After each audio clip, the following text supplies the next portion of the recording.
Mausoleum by Brady Cornett. His stomach began to quiver. This warm and moist air simply did not agree with the untreated flesh of the corpses. Their respective skins had entered into an extreme state of decay. Discolored hues of black, green, blue, and yellow dispersed in a varied fashion, dependent upon the moisture retained in the flesh, as well as the tissue's interaction with the maggots and flies. A modestly heated August. An abandoned mobile home in an isolated patch of forest. All was quiet and tranquil, in contrast to the blemish of this abomination. He held no true concept of why he was doing this. At times he felt no control over his actions, almost as though drawn to action by an unknown force, in a trance. He caused quite a stir around neighboring counties. As far as he could tell, he chose his target simply because their names stood out. Police had no leads and no clue as to why these people were disappearing so sporadically. Little did they know, some miles away, stuffed into a dilapidated trailer, they were given a new resting place. Some were wrapped in trash bags or cloth bound by duct tape and rope, their fluids and rancid perspirations now permeating.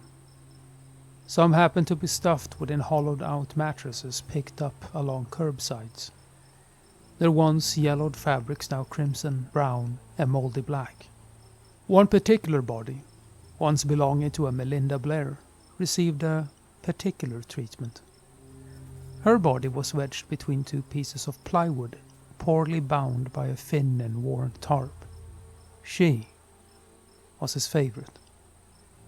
He felt at home in her presence, nurtured.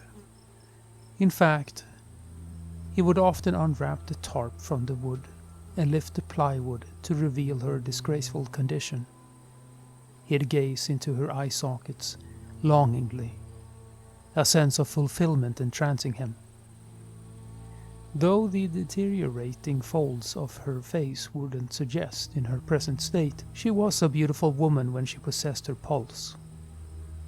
He almost regretted his decision, but he felt forced to do this. He struggled to decipher this dilemma. Obsession out of control, or pure chaos. A true lapse of mental stability. Either way, it didn't matter. Now he just had Melinda, whose presence brought tears to his eyes and a smile to his lips at the sight of her curling feet protruding from her crew plywood resting quarters. He had made his rounds, checking on the bodies individually. He said his quiet goodbyes, closed the door to the trailer and walked back to his truck, finally able to take a full breath of air. The resonant hum of flies broke the surreal silence, placing reality back in focus. He planned to hunt tonight and considered his weapon of choice as he reached for his driver's side door handle. "Fuck," he muttered under his breath. Locked. Where the fuck did I leave my keys? He thought as he nervously patted himself down. Then, a sound. He turned slowly, now pale, to look at the trailer. He heard it again. The sounds of keys being shaken. Though he thought it impossible, he had no choice but to re-enter his mausoleum. He took a step, and the key sounded again. With a pause, he took another. As expected, they shook. The sound preceded every step he took toward the door, growing more abrasive. He found himself clenching his teeth through painfully closed lips. This was terror. He grabbed a crowbar laying against the paneling by the door, slowly reaching for the doorknob. As his hand touched the metal, he heard the keys again. In a panic, he pushed open the door and clenched the tightest grip he could on the crowbar. Scanning the room frantically, he saw nothing but the mangled feet and hands protruding from their makeshift resting quarters. But then, where was Melinda? The plywood she had nestled between lay flush with each other. A surge of fright stiffened his back, and a waft of decay made him sick. He may have committed murder. He may have dealt with the paranoia of driving with a body in the bed of his truck, but he had never once experienced the fear brought on from a missing corpse. Stomach bile danced in his esophagus when he heard the sound of breathing. He turned, and standing 10 feet away from him was Melinda Blair. She stumbled in the dark of the bedroom, wheezing through the holes in her neck and chest, as the mash of degenerative eye tissue and maggot filth leaked slowly from her eye sockets.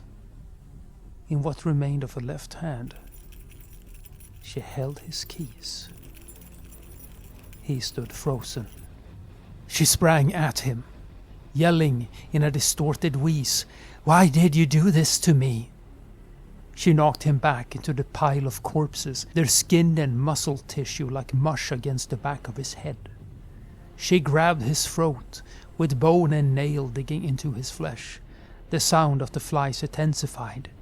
"Stop doing this to me! Stop it! Stop! Stop! Stop!"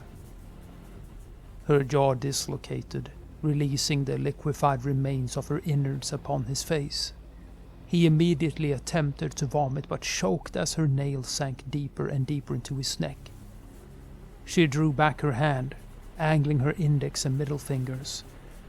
Her neck began to crane, cracking with every turn of her head. She wheezed, "No one can hear you scream." He gazed into her empty eyes, realizing that comfort was always late. She plunged her fingers deep into his eyes, through a fading sheet of red to black. His heart stopped.